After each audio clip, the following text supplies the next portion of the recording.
Hola, buenas noches.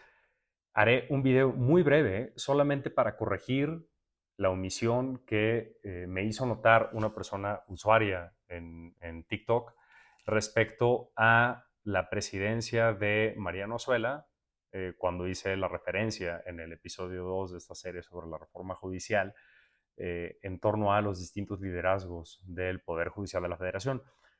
Omití referirme entonces a Mariano Azuela, y aquí un pequeño contexto. Mariano Azuela es hijo de Mariano Azuela Rivera, quien fue ministro de la Suprema Corte, diputado por el PRI, y después volvió a ser ministro de la Suprema Corte.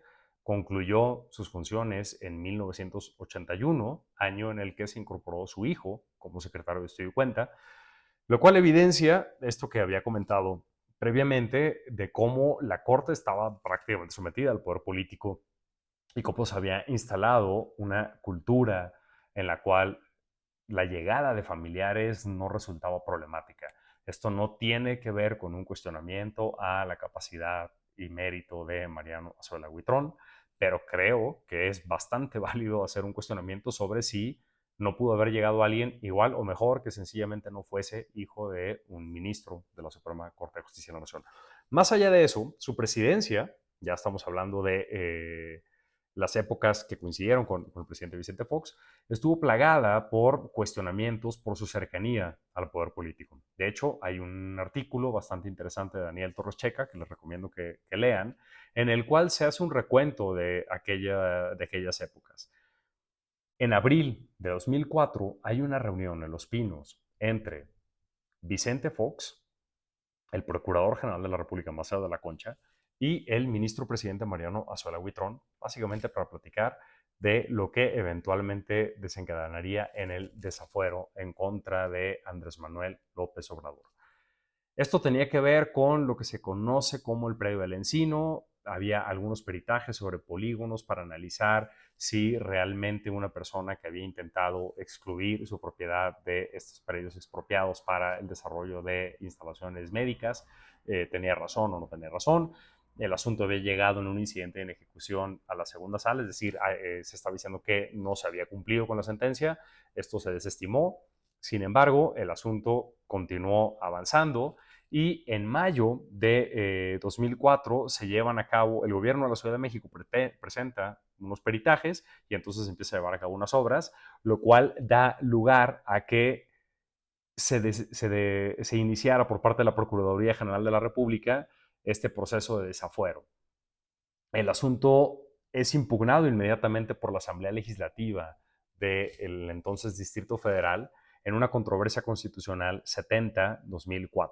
Fue desechada por notoriamente improcedente. Esto da lugar a un recurso de reclamación 208-2004 que se declara infundado.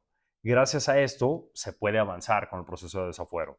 Eventualmente, la presión fue bastante fuerte sobre la Procuraduría. De hecho, vale muchísimo la pena que vean el discurso de Andrés Manuel López Obrador en la Cámara de Diputados. Yo creo que es una de las piezas más potentes de retórica y en materia política. Es verdaderamente escalofriante por lo bueno que es y creo que cualquier persona hoy lo suscribiría. Hace referencia a varios elementos de cómo se está utilizando el poder para descarrilar una candidatura política, en lo cual tenía toda la razón. Lo interesante es que entonces cambia la titularidad de la Procuraduría, eventualmente no se avanza en el proceso penal en su contra, llega a cabeza de vaca, cambian las cosas y esto es retomado por Azuela en el discurso que pronuncia con motivo de su informe de labores en diciembre de 2005. La forma en la que lo retoma la jornada es diciendo que Azuela regañaba a Vicente Fox. Es bastante interesante y me permitiré leerles un fragmento porque me parece que no tiene desperdicio.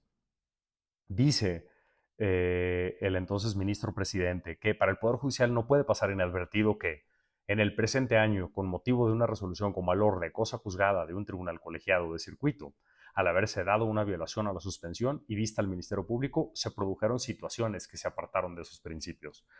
Debe verse con inquietud el futuro, pues se corren los riesgos, en el peor de los casos, de que se multipliquen las violaciones a la suspensión y, lo más grave, que se incurren en ejecuciones de sentencia. Todo ello de manera impune, en detrimento del desprestigio internacional de nuestro juicio de amparo.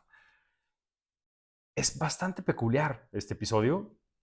Me parece que hay una clara aventura del ministro presidente a empezar a futuriar, a anunciar, después habla de la integridad de las elecciones y se mete en temas bastante complejos, pero lo cierto es que es un episodio que no niega nunca.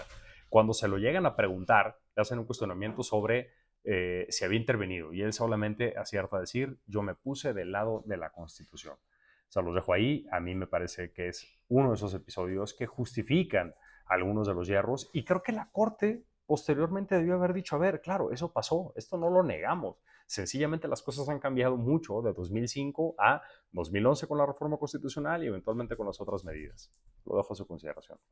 Gracias.